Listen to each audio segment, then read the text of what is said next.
Bonjour à tous et à toutes, bienvenue dans ce nouvel épisode des gens du dimanche. J'espère que vous allez bien, que vous avez passé une bonne semaine. À vrai dire, 2 bonnes semaines.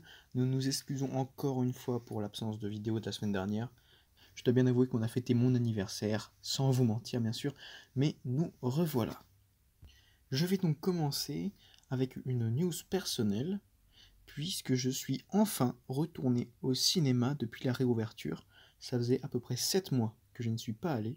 Ça m'a évidemment fait un grand plaisir. J'ai retrouvé le bonheur que c'est de voir un film au cinéma, et je peux vous avouer que oui, c'est mieux de voir un film au cinéma. Donc foncez, foncez, et j'ai vu Cruella avec Emma Stone, donc je vais pouvoir vous faire un petit débrief de ce film très rapidement.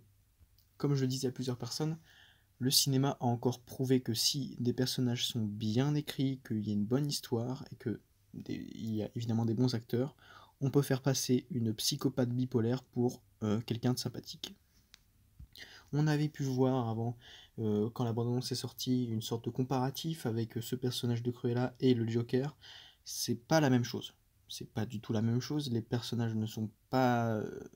Ils n'ont pas vraiment de choses similaires, mis à part leur folie. Leur but n'est pas du tout le même, et leur maladie mentale, entre guillemets, bien sûr, n'est pas la même non plus.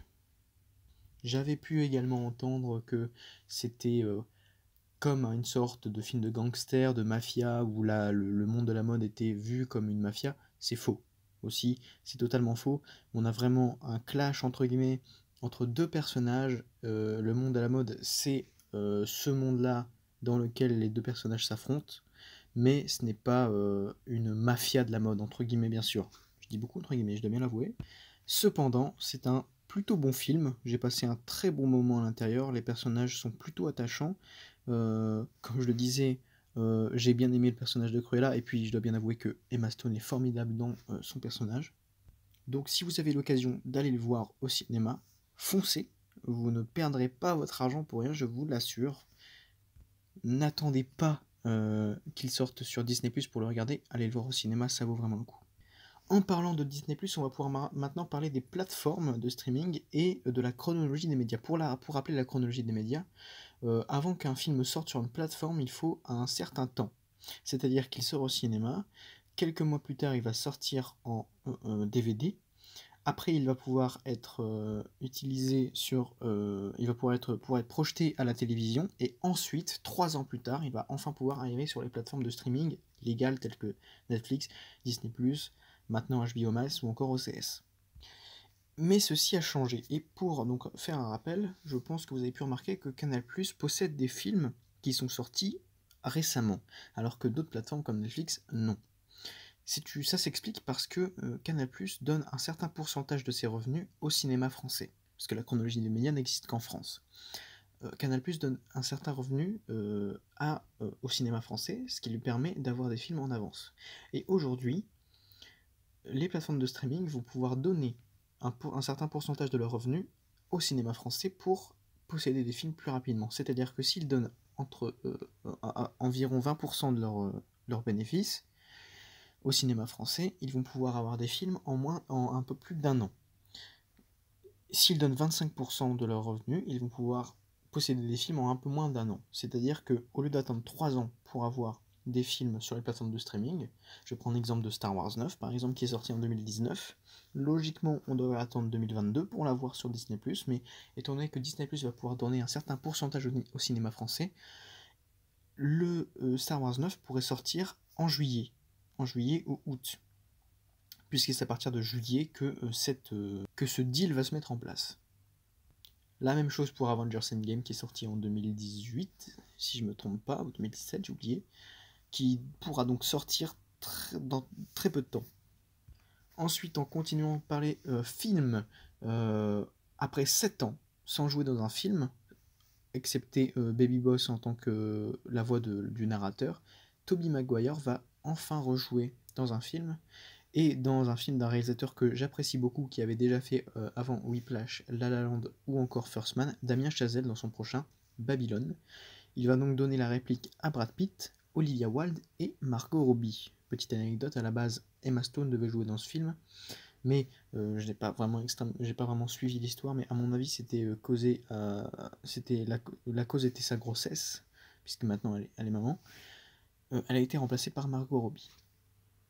Ensuite, on va parler évidemment du bac 2021, qui était un chaos total, sans retenue sur mes mots. Déjà pour la philosophie, qui donc, comme on avait pu le remarquer avant, la note la plus basse, la note la plus haute, c'est celle qui avait comptabilisée dans le bac, c'est-à-dire que si la moyenne est plus haute que la note de copie de bac, c'est celle-là qui va être comptabilisée, c'est-à-dire que tous les élèves qui avaient une moyenne plutôt agréable, plutôt stable, ont écrit n'importe quoi sur leur copie. J'y étais moi-même et j'ai pu voir presque toute ma salle dans laquelle je passais le bac partir au bout d'une heure, parce que c'était à partir d'une heure qu'on pouvait sortir. Donc soutien à tous les professeurs qui verront des copies bâclées, même si je pense en même temps que ça leur fait plaisir de pouvoir moins travailler, évidemment. Maintenant, on va parler du grand oral aussi, qui était totalement un chaos, puisqu'il y a eu beaucoup de problèmes d'organisation, avec beaucoup de profs qui ne sont pas venus au rendez-vous. Donc les jurys, évidemment. Des problèmes d'horaire. Bon, évidemment, il y avait beaucoup d'élèves à faire passer, mais beaucoup d'attentes au niveau des élèves, hein. Certains avaient rendez-vous à 8 h et sont passés à 10 h, donc c'était une assez rude épreuve. Et récemment, on a pu voir des copies de bac perdues, tout simplement, et des reconvocations pour que les élèves puissent, pour que les candidats puissent recomposer. Donc voilà, un bac 2021 complètement raté, en tout cas chaotique, et n'empêche qu'il a quand même pu faire réfléchir le gouvernement et l'éducation nationale pour accentuer le contrôle continu pour le bac 2022 de l'année prochaine. Donc encore une fois, on a été de bons cobayes. Pour terminer ce numéro des gens du dimanche, et pour vous ensuite laisser la parole à mon ami Théodore, je peux annoncer une nouvelle production Speedrun qui devrait sortir autour d'août-septembre. Le tournage va avoir lieu en début juillet, à partir du 5, une date comme ça. Le film s'appellera Un sens à la vie, et on en reparlera dans les gens du dimanche dans tous les cas. Voilà, merci de m'avoir écouté, je laisse la parole à Théodore et je vous souhaite une bonne semaine. Bonjour à tous, j'espère que vous allez bien. Évidemment, une nouvelle vidéo sur l'actu. Toujours présent pour vous informer, même si la semaine passée on n'était pas là pour des raisons personnelles. Maintenant, on est là. Donc, sur ce, commençons. Alors, pour commencer, une petite anecdote. La nièce de Ben Laden, Noor Ben Laden, a protesté contre la rencontre entre Joe Biden et Vladimir Poutine à Genève, avec un drapeau Trump a gagné. Assez marrant, je trouve. Personnellement, je trouve que c'est assez marrant. Qu'au final, la nièce de Ben Laden soit pour Trump. Je sais pas si c'est un coup de pub ou le contraire. Un petit coup vicieux pour redire un peu sa popularité. On ne sait pas, on ne sait pas. Comme quoi, là, toujours des personnes qui pensent que Trump a gagné. C'est assez marrant quand on y pense. Après, les cartes SIM des personnes qui refusent le vaccin contre le Covid seront bloquées par les autorités du Panjam, Pakistan, en gros. Des instructions ont également été données pour interdire l'entrée des centres commerciaux et restaurants aux citoyens non vaccinés. C'est news. Si vous ne savez pas, Panjam est une ville ou une région du Pakistan. Voilà, c'est pour ça que j'ai dit que c'était au Pakistan en gros. C'est pas le... Bref. Une annonce qui marque le début de la fin du Covid ou bien le retour d'une nouvelle vague. Le port du masque en extérieur ne sera plus obligatoire dès le jeudi 17 juin, sauf dans certaines circonstances, annonce Jean Castex. Prise de parole. Et à côté, Olivier Véran envisage la vaccination obligatoire contre la Covid pour les soignants si la couverture vaccinale ne s'améliore pas avant la fin de l'été. BFM TV. Ça c'est bien qu'on voit qu'on commence à sortir du Covid, surtout pour l'été. Apparemment les chiffres sont en baisse, ce qui est un bon signe. On espère avoir des vacances tranquilles, sans masque, sans Covid, mais évidemment n'oublions pas que le Covid est toujours là, donc il faut toujours faire attention. Le port du masque n'est plus obligatoire, mais il est conseillé au cas où. En sport. En sport, la France a gagné le 15 juin face à l'Allemagne. Un joueur allemand a marqué dans son camp. C'est quand même pas de beau. Du coup, on a gagné 1-0. Par un Allemand, c'est même pas un Français qui a marqué le but. Un peu triste. Maintenant, les Français sont qualifiés en quart de finale, si je ne me trompe pas. Si je me trompe, dites-le en commentaire, parce que voilà. C'est quand même un peu dommage si je me trompe sur une information aussi importante, entre guillemets. Un beau geste. Les joueurs de l'équipe de Finlande se sont échauffés avec un t-shirt de soutien au Danois Christian Eriksen, victime d'un malaise cardiaque contre eux samedi dernier pendant l'Euro 2020. AFP. C'est un peu un beau geste, je trouve. C'est quand même un beau geste de pouvoir soutenir quelqu'un qui est son adversaire. Alors qu'il y a eu une crise, hein, clairement, le match aurait certainement été... Certainement. Ou peut-être pas, hein, qui sait. A peut-être été différent. C'est un peu triste, mais c'est toujours beau de voir qu'il y a une solidarité entre joueurs de foot. Ensuite, et maintenant, parlons un peu en dehors du sport. Un acte de terrorisme ou un acte de folie en Allemagne. Un individu a poignardé des passants à excusez-moi pour l'accent. Rugsberg, en Allemagne du coup, faisant 3 morts et 6 blessés. Il a été arrêté par la police locale qui lui a tiré dans la jambe et l'a placé en garde à vue. Bonne nouvelle pour tous les jeunes, enfin, on verra si c'est une bonne nouvelle. Le Wi-Fi sera installé dans tous les lycées d'Île-de-France d'ici la fin d'année 2021, a annoncé Valérie Pécresse. BFM TV. Je ne sais pas si c'est une bonne idée de donner le Wi-Fi à des enfants en cours, enfin des enfants et des adolescents comme moi.